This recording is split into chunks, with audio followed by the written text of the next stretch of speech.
और इस बीच बड़ी खबर मशरिक़ वस्ता से आ रही है। जिस तरह से इजराइल, अमेरिका और ईरान के दरमियान 40 दिनों की जंग चली, इस जंग में इजराइल को भी बड़े पैमाने पर नुकसान उठाना पड़ा। जी हां, जिस तरह से ईरान लगातार पलटवार कर रहा था मशरिक़ वस्ता में, ईरान की पहुंच, दरअसल जो मशरिक़ वस्ता के ममालिक हैं जहां पर ईरान का इंफ्रास्ट्रक्चर है वहां तक ईरान की पहुंच थी, या फिर ईरान के बैलिस्टिक मिसाइल और ड्रोन की पहुंच दरअसल इजराइल तक थी। और इसी वजह से इजराइल पर ईरान के हमलों से काफी ज्यादा इजराइल के अंदर नुकसान हुआ है। खासतौर से तल अवीव, जो बहुत अहम शहर इजराइल का माना जाता है, यहां पर बहुत ज्यादा नुकसान ईरान ने पहुंचाया है। बड़े पैमाने पर ईरान के हमलों से तल अवीव के अंदर जानी और माली नुकसान इस बार इजराइल को उठाना पड़ा है। दरअसल ये बात हम अपनी जानिब से नहीं कह रहे हैं, या जो कुछ इस जंग में हमने देखा है। हालांकि इजराइल में और तल अवीव के जो मौजूदा मेयर हैं उन्होंने ये बड़ा इंकशाफ किया है। जी हां, तल अवीव के मेयर ने बाकायदा ये बड़ा इंकशाफ किया है कि ईरान जंग के सबब तल अवीव के 1000 से ज्यादा जो रिहायशी घर हैं उन्हें नुकसान पहुंचा है। वो जमींदोज हो गए हैं, रिहायशी घर रिहाइश के काबिल नहीं रहे। जबकि इजरायली हुकाम ने ईरान और लबनान के साथ 40 रोजा जंग में इसका जो नुकसान का तखमीना लगाया है वो तकरीबन $17.5 अरब एक तरह से बताया जाता है।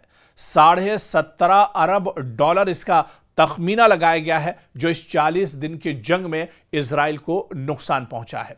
और दरअसल ये इंकशाफ खुद तल अवीव के जो मौजूदा मेयर हैं उन्होंने किया है। दरअसल तल अवीव इजराइल का माशी और शहरी मरकज है, बहुत अहम शहर यह माना जाता है इजराइल का, जहां किसी भी सिक्योरिटी बहरान का फौरी असर शहरी जिंदगी पर भी पड़ता है।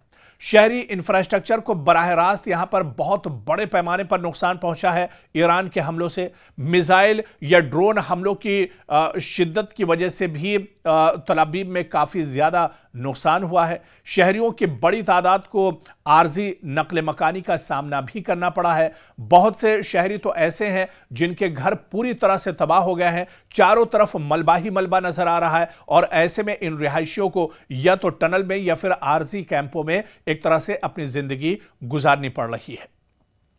और यह सूरत हाल इस बात की निशानदेही करती है कि जंग अब सिर्फ सरहदों तक महदूद नहीं रही, बल्कि शहरी इलाकों तक भी पहुंच चुकी है। और जिस तरह से इजराइल ईरान पर हमले कर रहा था, ईरान उसके जवाब में लगातार इजराइल पर हमले करता रहा। और जो ड्रोन और मिसाइल इंटरसेप्ट इजराइल नहीं कर पाया, उससे इजराइल के अंदर बहुत बड़े पैमाने पर नुकसान हुआ। खासतौर से तल अवीव में बड़े पैमाने पर जानी और माली नुकसान हुआ है। शुमाली यरूशलेम में काफी बड़े पैमाने पर नुकसान हुआ है। इसके अलावा हैफा शहर में बहुत बड़े पैमाने पर नुकसान हुआ है। और इसी वजह से जो रिपोर्ट आई है, एक तखमीना लगाया गया है कि तकरीबन $17.5 अरब का नुकसान दरअसल इन 40 दिनों की जंग में इजराइल को उठाना पड़ा है, जो दरअसल यह समझा जा सकता है कि कितनी बड़ी चोट है जो इजराइल के दरअसल लगी है। हालांकि इजराइल ने बराह रास्त ये तमाम चीजें साझा नहीं की हैं,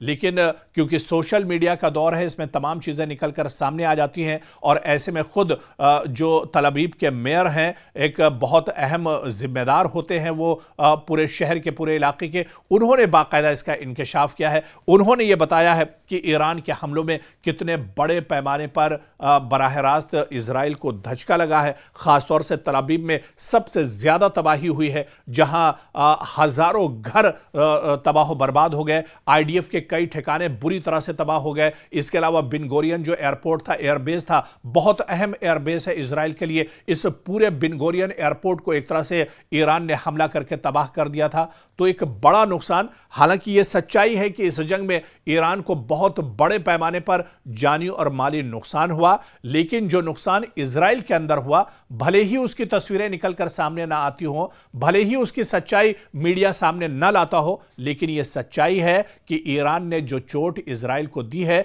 इसकी भरपाई करने में इजराइल को एक लंबा वक्त दरकार होगा। और एक लंबे वक्त तक इजराइल दरअसल ईरान की इस मार को याद रखेगा।